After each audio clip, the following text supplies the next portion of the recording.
बहुत दिनों के बाद, बड़े प्रयास के बाद आज वह दिन आ ही गया। मंच प्रोग्रामों की बेहद मांग के आधार पर यह हमेशा आवाज उठती थी कि भैया कैसेट के माध्यम से एक बिरहा भेजें। तो आज हम गायक doctor Umesh Yaduvanshi gram post पूनापार जनपद मऊ की पावन धरती से अरविंद जी की देखरेख में और हमारे परम आदरणीय कवि जी श्री मुसाफिर यादव जी और बिरहा के वरिष्ठ गायक बड़का भैया श्री गोड्डू रवि जी की देखरेख में यह एक शहीदी बिरहा आप लोगों के समक्ष प्रस्तुत है, जिसका शीर्षक है अमर शहीद रामाश्रय यादव। सबसे पहले हम बिरहा के उन अनन्य श्रोता श्रद्धजनों, कवि हृदयजन गुरुजनों और वादक साधक साथियों के चरणों में कोट से प्रणाम अर्पित करते हैं, जिनके अथक प्रयास से मैं आज इस मुकाम पर पहुंचा हूं। मेरी बिरहा की यात्रा में सहयोग देने वाले मेरे संरक्षक परम आदरणीय श्री श्यामजीत प्रजापति प्रसिद्ध बर्फी वाले किराकत जौनपुर और बिरहा के प्रसिद्ध गायक श्री विजयलाल यादव जौनपुरी जी, श्री श्यामदेव प्रजापति जी और तमाम मित्रों, अभिभावकों और श्रोता सज्जनों के प्रति आभार व्यक्त करता हूं, जिनके दुलार आशीर्वाद से आज मैं यहां पहुंचा हूं। मैं कोट से प्रणाम अर्पित करते हुए इस शहीदी बिरहा का आरंभ करता हूं। आइए।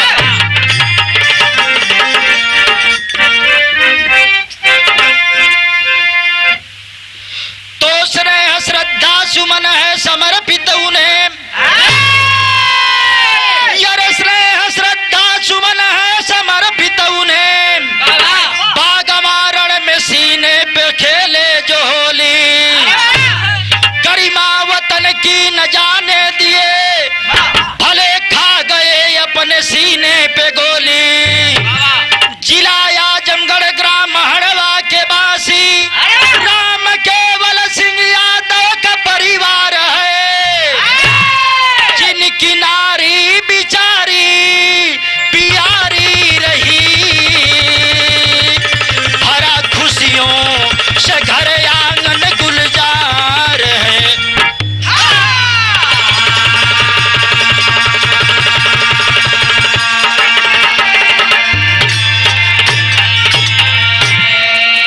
साथियों, आज हिंदुस्तान में अनेक सामाजिक समस्याएं ऐसे मुंह खड़ी हैं जो हमारे मानव समाज को लील जाया करेंगी।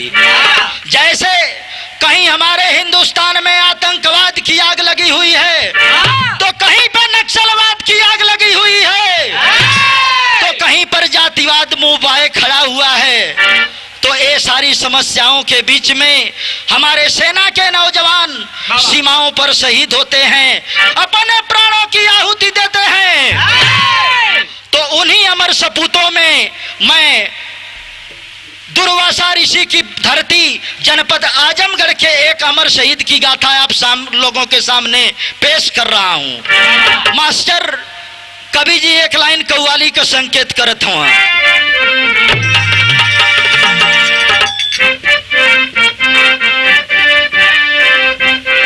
बाबा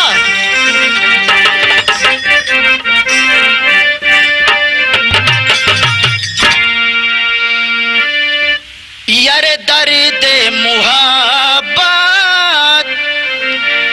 अरे दर्द मुहब्बत, दर्द जुदाई, दर्द मुहब्बत, दर्द जुदाई, उस पर सितम तन्हाई है।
की रवानी, जिनके लगों में लहू की रवानी, पानी पे जो मिट जाता है।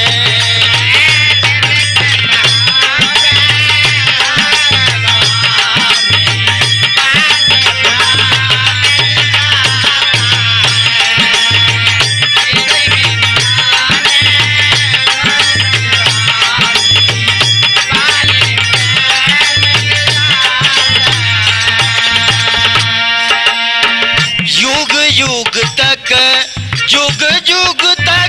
उस वीर की गाथा, युग युग तक उस वीर की गाथा, हंस कर जमाना गाता है।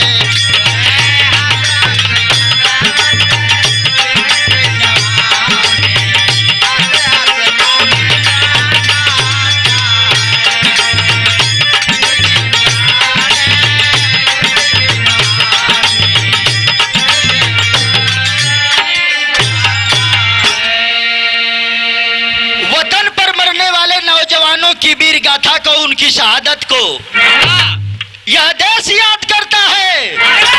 देश के नौजवान याद करते हैं, किसान याद करते हैं, पहलवान याद करते हैं। कवि जी नजम में लिखत हो कैसे मास्टर?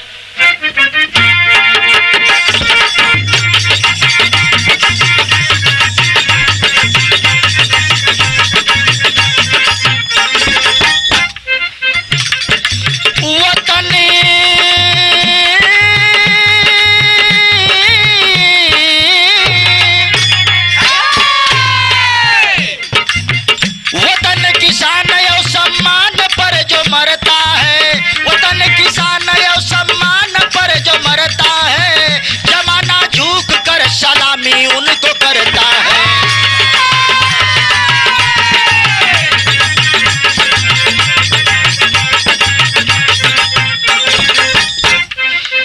गोद में माँ प्यारी के चार रतनवा रहलन, गोद में माँ प्यारी के चार रतनवा रहलन, रमाश्रय मिथिलेश यादव हसत सुमनवा रहलन।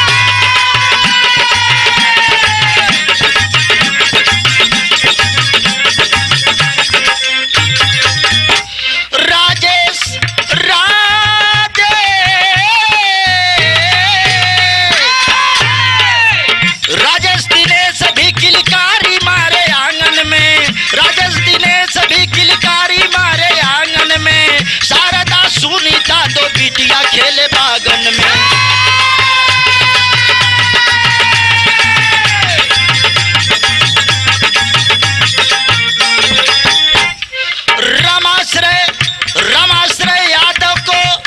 रमाश्रय यादव को शिक्षा से बहुत प्यार रहा, रमाश्रय यादव को शिक्षा से बहुत प्यार रहा, पढ़ने लिखने में कक्षा में वह होनहार रहा।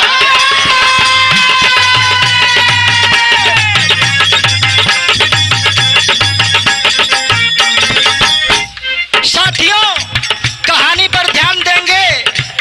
आजमगढ़ जिला का रहे वाला, हड़वा गांव का रहे वाला राम केवल सिंह यादव, राम केवल सिंह यादव पत्नी प्यारी देवी के साथ गरीबी में किसानी कई के खुशहाल जिंदगी बितावत रहलन। मालिक का मर्जी भइल, गोदी में चार बेटा रमाश्रय यादव, मिथिलेश यादव, राजेश यादव, दिनेश यादव और दो बिटिया जेकर नाम शारदा और सुनीता देवी बतावल गयल। बचपन से रमाश्रय यादव एक प्रतिभाशाली बालक के रूप में राम केवल यादव के परिवार में स्थान बनाए लेलन। गांव वाले उनके प्रतिभा के देखलन। बाबू राम केवल सिंह यादव से कहला, भैया ये छोटका लड़का आपका पढ़ले में बड़ा होनहार हो, एक पढ़ावा लिखावा, किसानी में एकर मन लगत ना हो तो ये लड़का के खूब मेहनत से पढ़ावा लिखावा। यह बतिया बतावत हो, तब तक कवि जी एक बड़ी मिजाजी गीत लगावत हो मास्टर। बजा के आओ।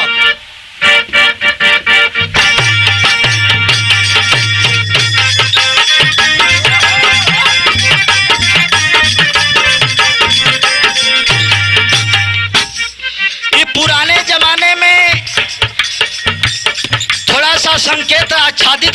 कपी जी गुड्डू भैया कैसे यारे लऊर में पनही डारी के चलेला गोगी डारी के गड़ेरिया रहला का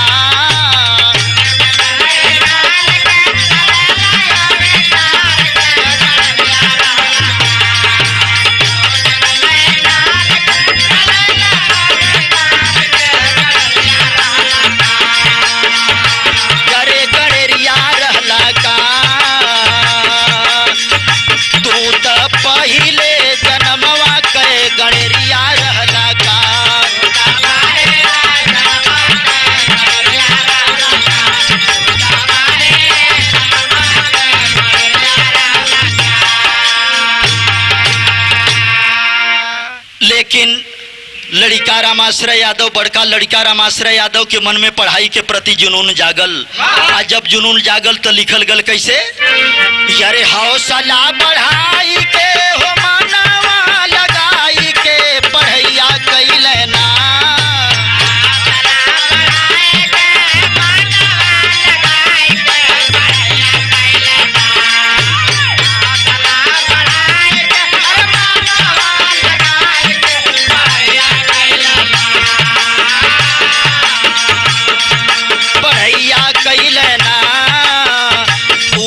सपना कहे तरैया पढ़ैया कैले ना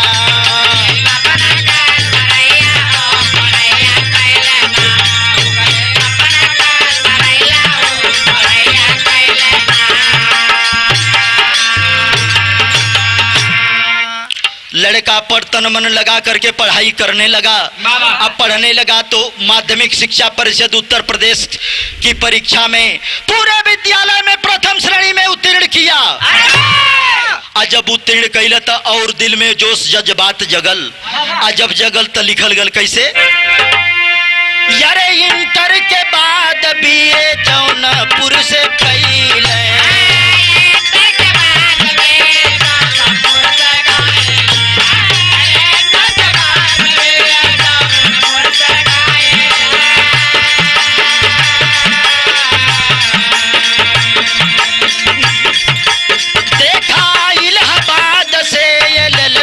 पास भइल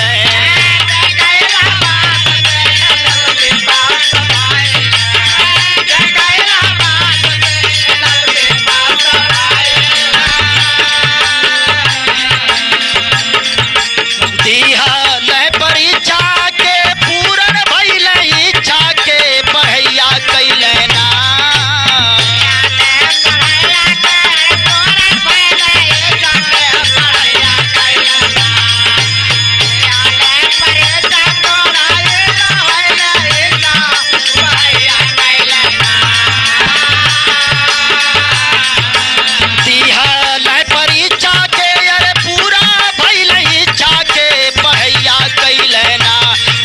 सपना कहे तरैया पढ़ैया कैले ना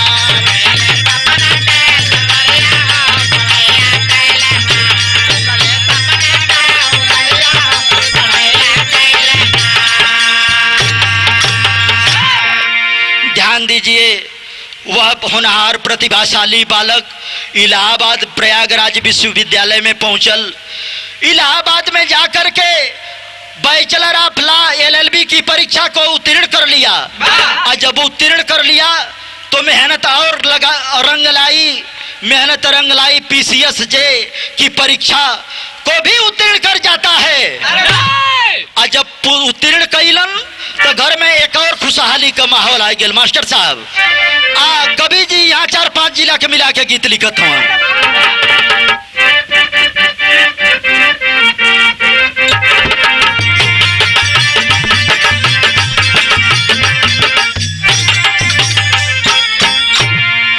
यारे कैसे चली राजा, यारे कैसे चली राजा कलमिया कागज पर।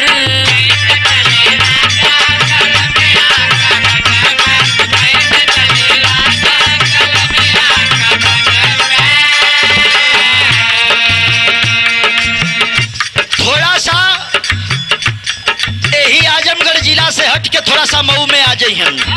मऊ में आ जाइए तो मेहरारू गीत गावेली कैसे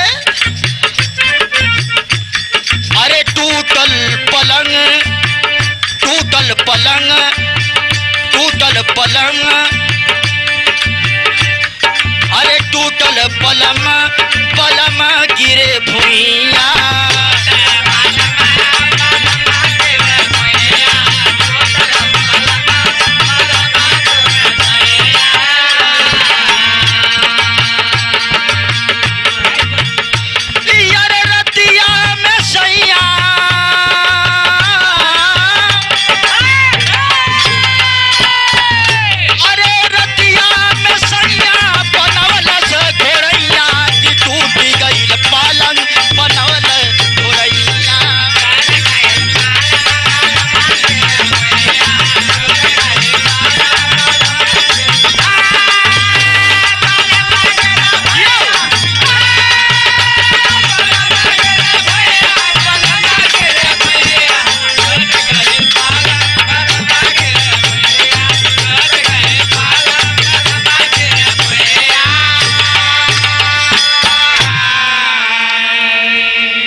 गीतिया के हमारे स्वर्गीय उस्ताद बेचन राजभर जी बड़े लहा के गाँव कैसे अरे मारा राजा कसी के अरे मारा राजा कसी के छटक गिरे भुइया।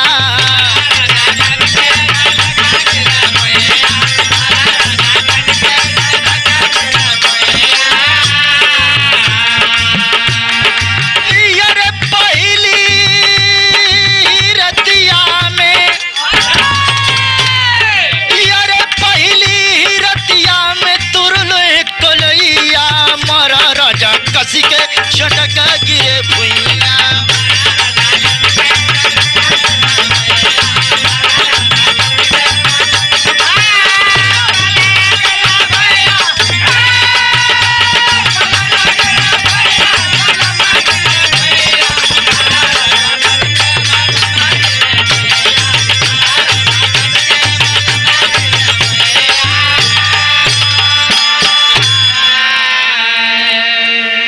गीतिया के हमारे बड़के भैया गुड्डू रवि के यानी हमारे बड़के भाभी गावेली कैसे ध्यान दिया।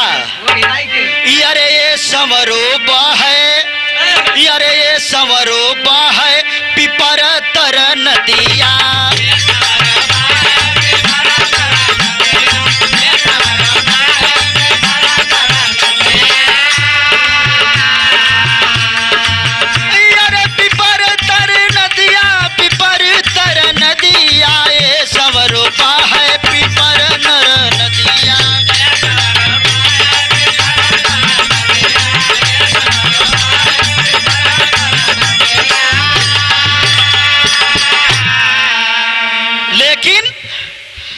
रामाश्रय यादव की मेहनत रंग लाती है। एलएलबी करने के बाद उत्तर प्रदेश पीसीएस जज की परीक्षा को भी पास कर जाते हैं। और जब पास कैले तो पद कौन सी मिलल यारे मुंसफ होई गईले यारे मुंसफ होई गईले बाराबंकी में जाई के।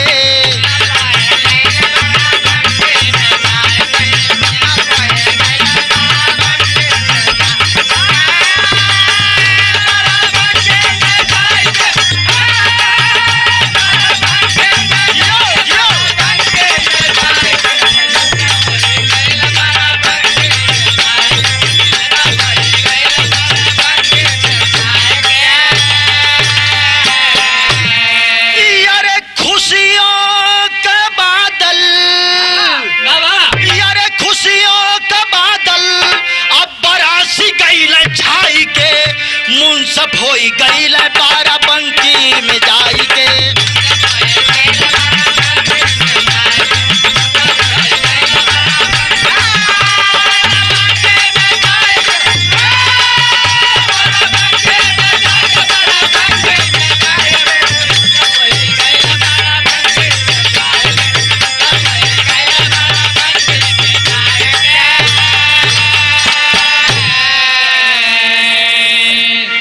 परीक्षा पास कैले के बाद जब जज का ओहदा मिलल, मुंसफ का ओहदा मिलल, तो रमाश्रय यादव की सबसे पहले पोस्टिंग उत्तर प्रदेश के बाराबंकी जिले में होती है। और जब बाराबंकी जिले में होखे लगल तो रमाश्रय यादव का चर्चा एक अच्छे अधिकारी के रूप में होखे लगल। और जब होखे लगल तो कवि जी लिखत हो कैसे मास्टर,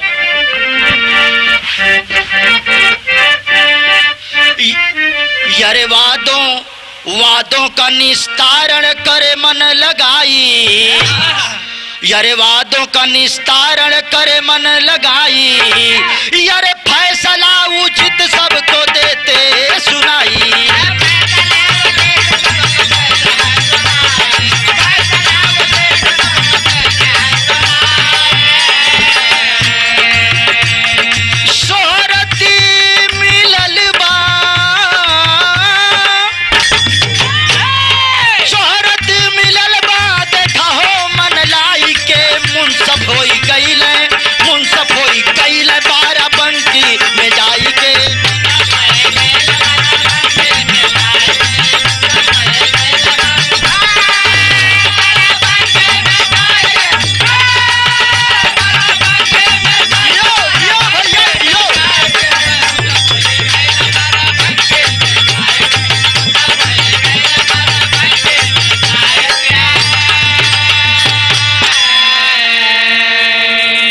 मुंसफ के रूप में रमाश्रय यादव जितने भी किसानों के मुकदमा हुआ करता था, सभी मुकदमों की देखभाल बड़े कुशलता के साथ किया करते थे। किसानन में चर्चा का विषय बन गई कि रमाश्रय यादव नाम के एक मुंसफ आयल हमन बाराबंकी जिला में, वो किसानन का बड़ा मददगार हमन। यह बतिया तो सोचत हमन आ सोचत हो तो यहाँ बिराह में बड़ी कचाका गीत लगत है मास्टर।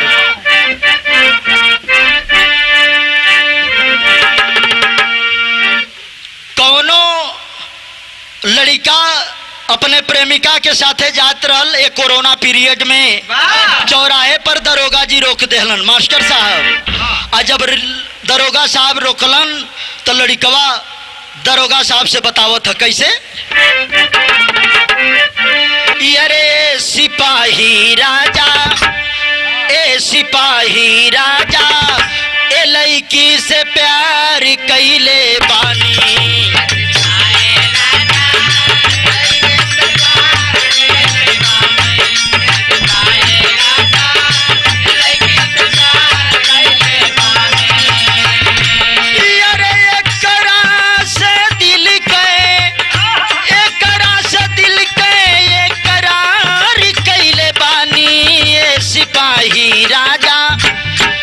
सिपाही राजा, ए लड़की से प्यार कैले पानी।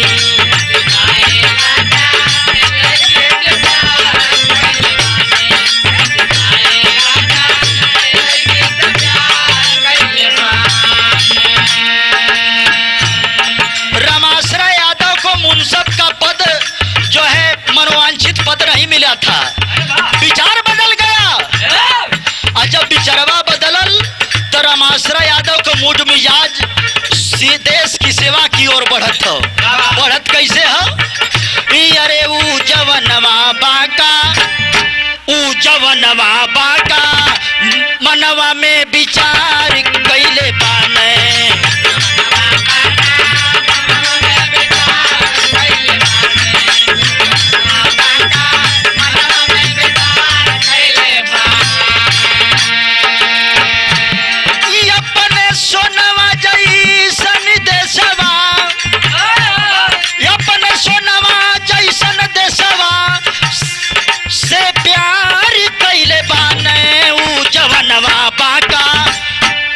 जवनवा बाका मनवा में विचार कैले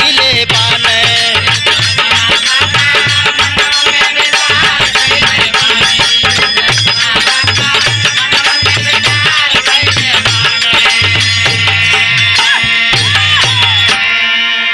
रमाश्रय यादव का मूड मिजाज बदल जाता है मुंसफ की नौकरी से।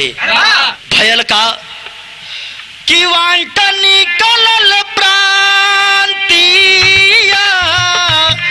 पुलिस कैसा जी,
वो शुभ घड़ी भी आ गई।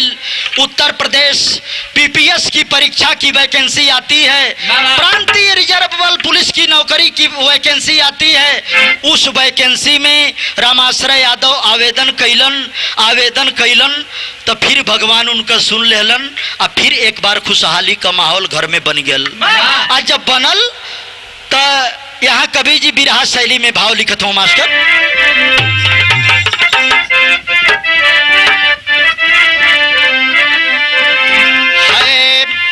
यारे केसर की क्यारी खुशबू से भरी, यारे राम केसर की क्यारी खुशबू से भरी, दसो है तन पर जकर हिंद की वर्दी प्यारी, यारे हाँ प्यारी, यारे हाँ प्यारी। सो है तन पर जकर हिंद की वर्दी प्यारी, केसर का क्यारी खुशबू से भरी। जवान भारतीय पब्लिक सर्विस कमीशन की परीक्षा को पास कर जाता है। और जब पास कैलस तो यहाँ लिखल गल कैसे, फर्रुखाबाद में हुई नियुक्ति, यारे फर्रुखाबाद में हुई नियुक्ति, सीईओ पद पर हुल्लास जिगर, 10 दल का केरे सफाया, कौशल दिखलाकर वीर बबर, रहे न गुंडे देश में डाकू, अरे रहे न गुंडे देश में डाकू, आतंक मिटाना काम मेरा, नक्सलियों से देश की रक्षा करना यह पैगाम मेरा।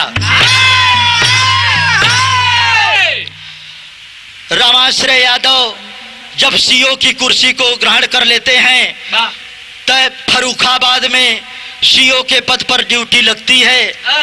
ड्यूटिया लगता जितना आतंकवादी रहलन, जितना गुंडा बदमाश रहलन, लगल भूमिगत होके चर्चा होने लगी कि रामाश्रय यादव नामक एक सीईओ आया है, वह जो है सारे गुंडों को बदमाशों को नेस्तनाबूद करना चाहता है। यह बतिया कहला तब तक बिरहा में बड़ी मिजाजी गीत लगत है मास्टर।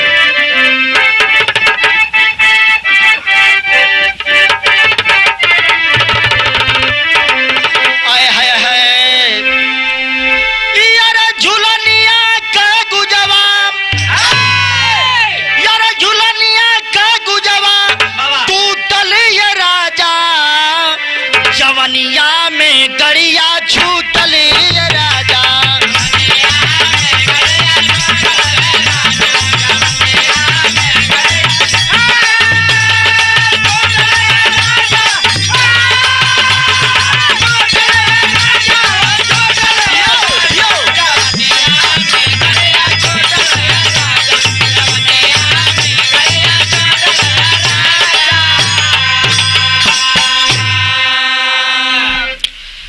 रामाश्रय यादव की वीरता को देख करके उत्तर प्रदेश सरकार ने आतंकवादी इलाके उत्तराखंड में उनकी ड्यूटी को लगा दे दी है।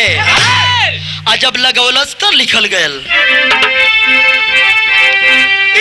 नैनीताल आतंकी यार इलाका ये बाबू, वहां पर ड्यूटी पवल पाका ये बाबू।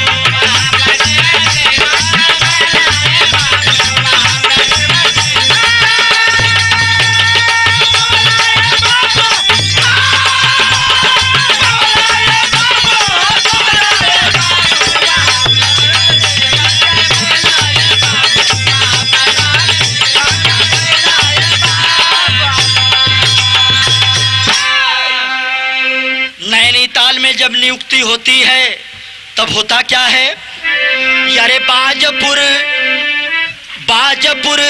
सीईओ की कुर्सी संभाले, यारे पहली नजरिया आतंकिन पर डाले।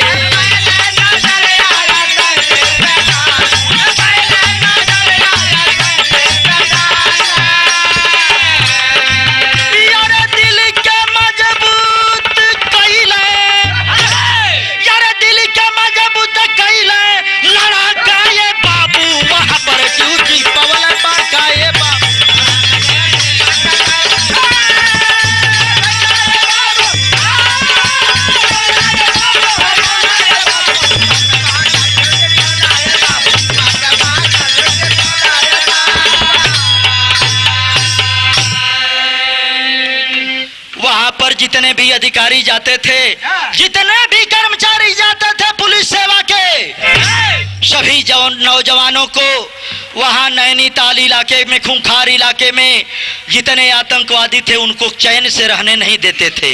लेकिन रामाश्रय यादव अपने हिम्मत को बढ़ा करके उस क्षेत्र में ड्यूटी करने लगते हैं। और जब ड्यूटी कैलन तो यहाँ कवि जी कजरी का लाइन लिखत हो। कवि जी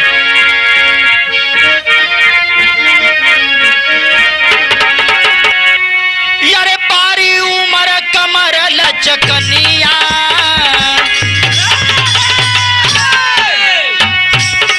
बारी उमर कमर लचकनिया, गोरिया खींचे निहुरी के पनिया, गोरी का झूले झूलनिया ना।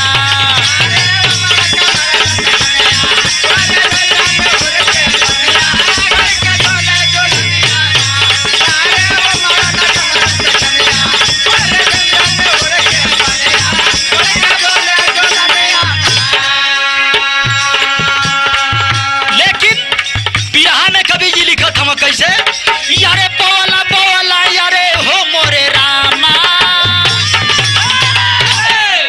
बोला सीखया तंकी रहसत कया गिनिया हो गुमनिया, लोहू मांगे जमीनिया ना।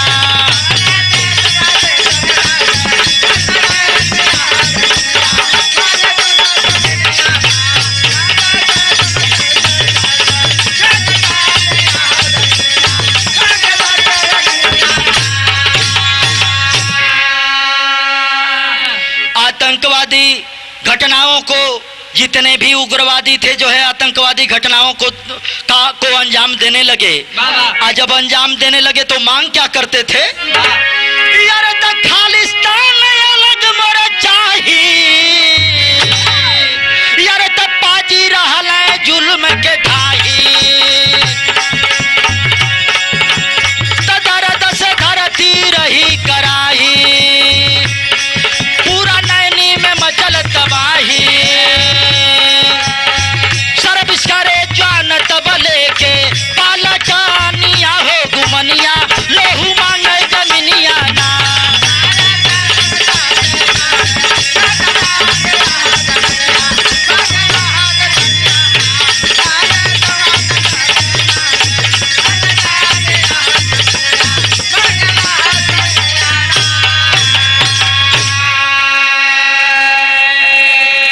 नैनीताल में आतंकवादी बाजपुर सीओ सर्किल क्षेत्र में खालिस्तान प्रांत की मांग करने लगे। आज जब मांग करे लगलन तो वहां पर जुल्म को ढाहने लगे। उनके पाप से जो है पूरा धरती माँ जो है कराह उठी। आज जब कराह उठी तो यहाँ से हिंदुस्तान के नौजवानों के साथ, वीर जवानों के साथ उत्तर प्रदेश पुलिस के जवान भी आतंकवादियों को मिटाने का शपथ ठान लेते हैं। तो यहीं पर कवि जी पॉपट में भाव लिखत हो मास्टर।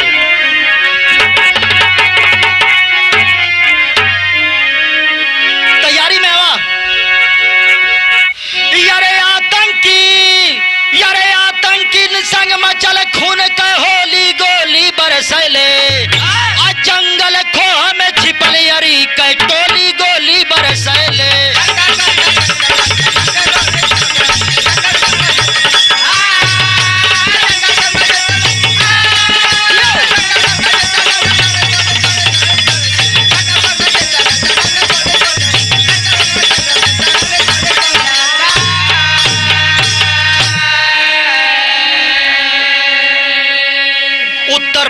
प्रदेश पुलिस के नौजवानों के साथ पैरामिलिट्री के जवानों ने आतंकवादियों के साथ सर्च ऑपरेशन शुरू किया। और उस सर्च ऑपरेशन में हुआ क्या?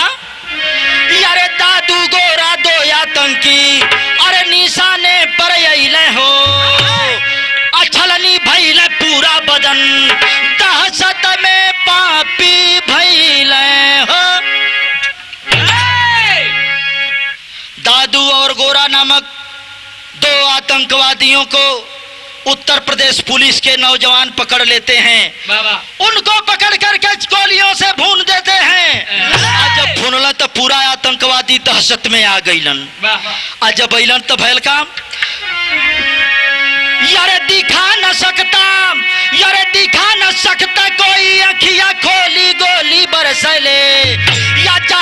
तुझ तीन कलाब की बोली गोली बरसले।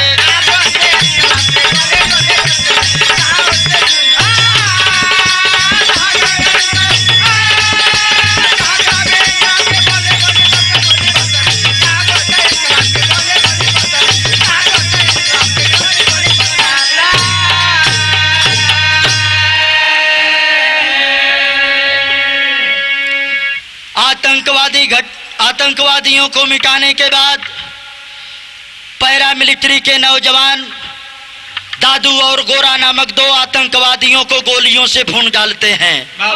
जब भूनलन तो कहलन कि क्या मजाल है जो कोई हमारे हिंदुस्तान की सरहद की ओर आंख उठा करके देख ले। इसीलिए तो कहा जाता है उस देश की सरहद को कोई छू नहीं सकता जिस देश की सरहद की निगहबान है। यहीं से बिरहा में आल्हा लगत मास्टर साहब।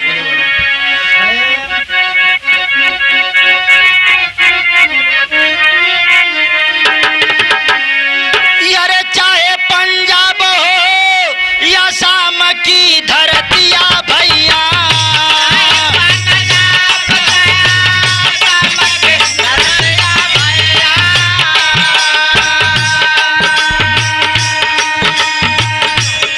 चाहे मेघालय महाराष्ट्र हो सुजान,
हिंदुस्तान की धरती, चाहे वह पंजाब हो, चाहे वह आसाम का बोडो आतंकवादियों का आंदोलन हो, चाहे वह महाराष्ट्र हो, चाहे छत्तीसगढ़ हो, चाहे वह मध्य प्रदेश हो, आज पूरे हिंदुस्तान की धरती आतंकवादियों के आगोश में करा रही है।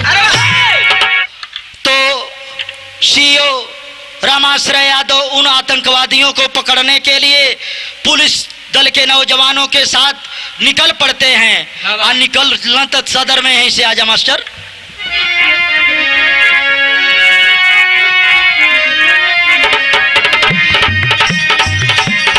है यारे गदरी नदी पुलावा पर पहुंचे जवानामा,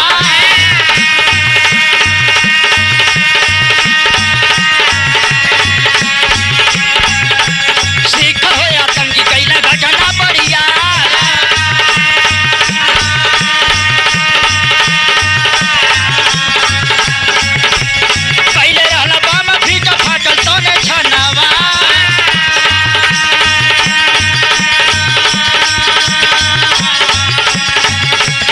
उड़ी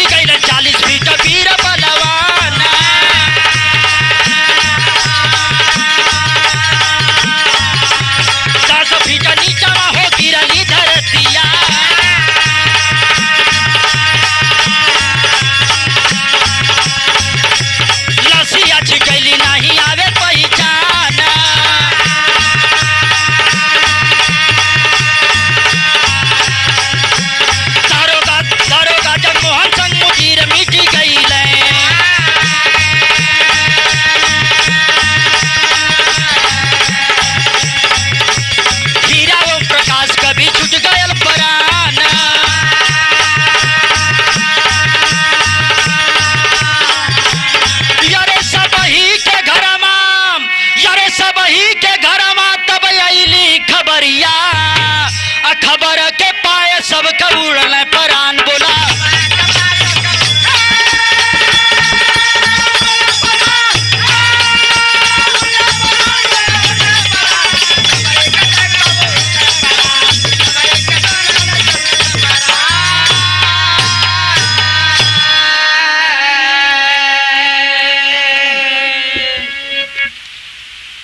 उस आतंकवादी घटना को नियंत्रित करने के लिए सीओ रामाश्रय यादव पुलिस के नौजवानों के साथ गदरी नदी को पुल को पार करते हैं।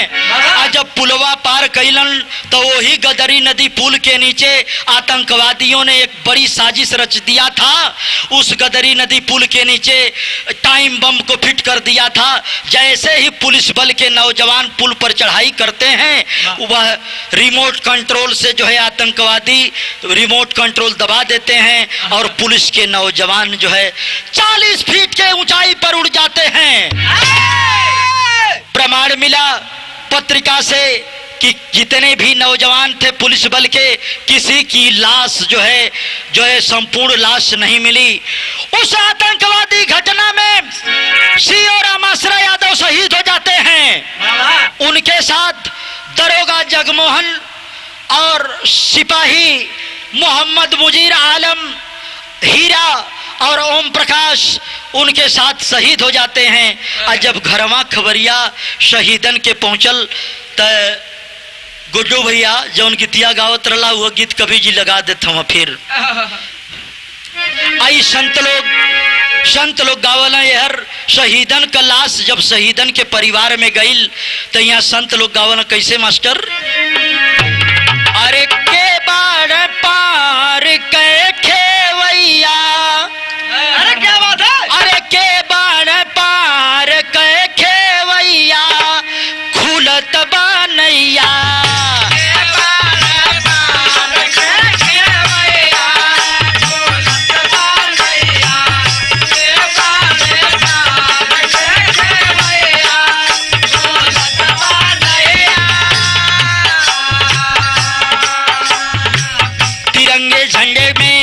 लिपटी हुई जब शहीदों की लाश परिजनों को मिलती है, दरवाजे पर पहुंचती है तब अरे माई बाबू, अरे माई बाबू करेले रुदनवा, माई बाबू करेले रुदनवा नयनवा बरसे।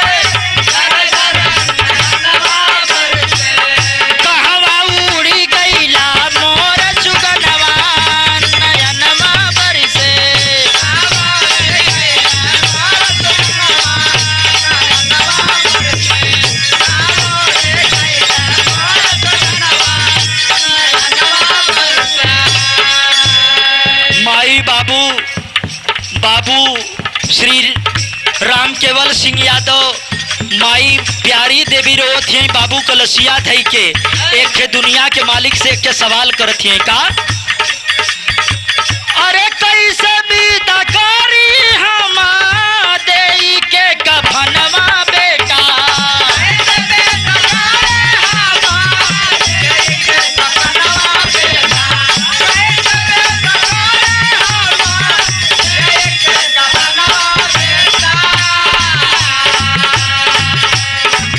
बटल से बचाई लिहला हमारो वतनवा बेटा।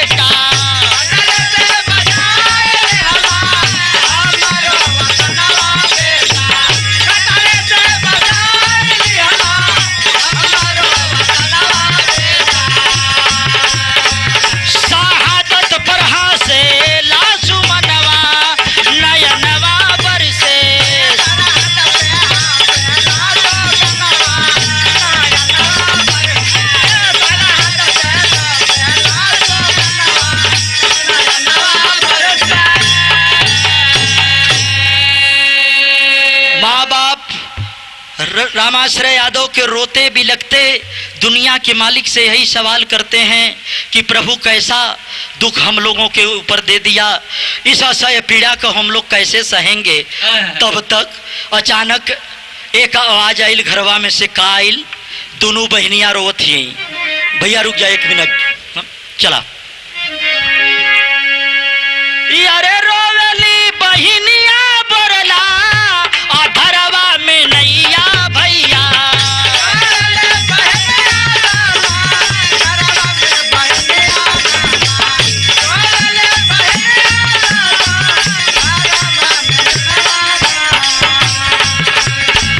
बादल जाई राखी के करे हाथ में कलैया भैया,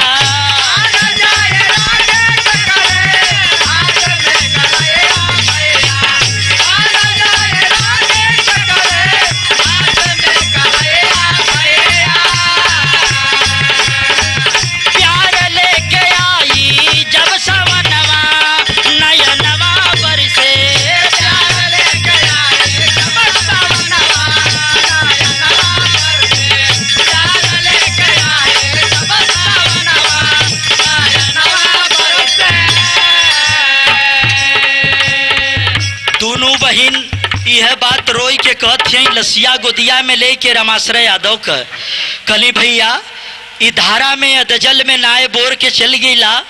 ई बतावा कि सावन का महीना आई भैया के करे आते में कलाई बांधल जाई भैया। यही बात कह कर के दोनों बहनें बेहोश हो जाती हैं।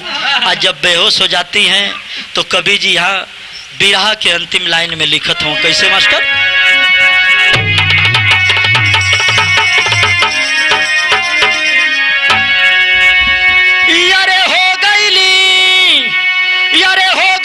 जहां में जे कर मर कीर्ति, यार हंस के मांगे बलिदानवा भारत की धरती।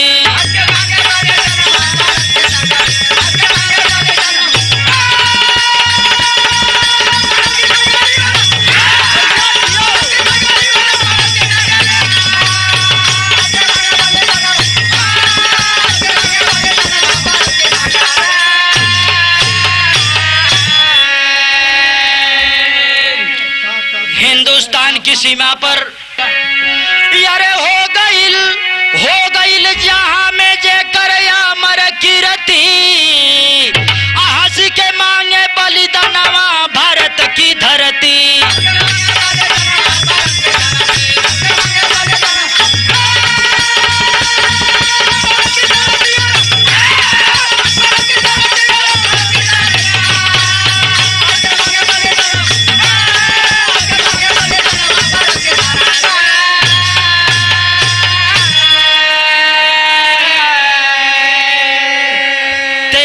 दिसंबर 92 की घटना में कि आतंकवादी घटना को अंजाम देने वाले आतंकवादी था कौन? संरक्षक कौन था?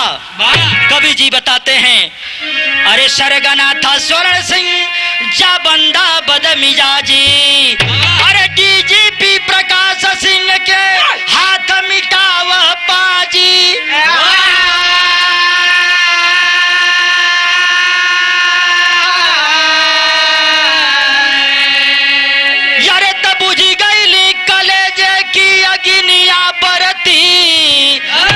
के मांगे बलिदानवा भारत की धरती।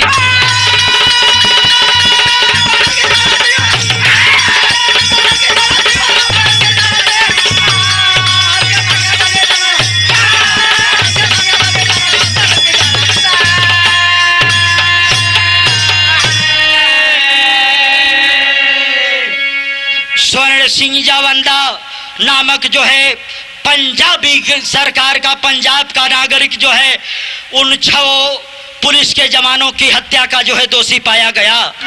डीजीपी ओम प्रकाश सिंह के नेतृत्व में वह सारे आतंकवादी मारे जाते हैं। यहीं पर हमारे बिरहा का समापन भयल। अंत में कवि कुल घराने का परिचय कवि जी देता हूँ। गुरु गणेश, गुरु रामलाल, चंद्रिका कवि गुणखारी।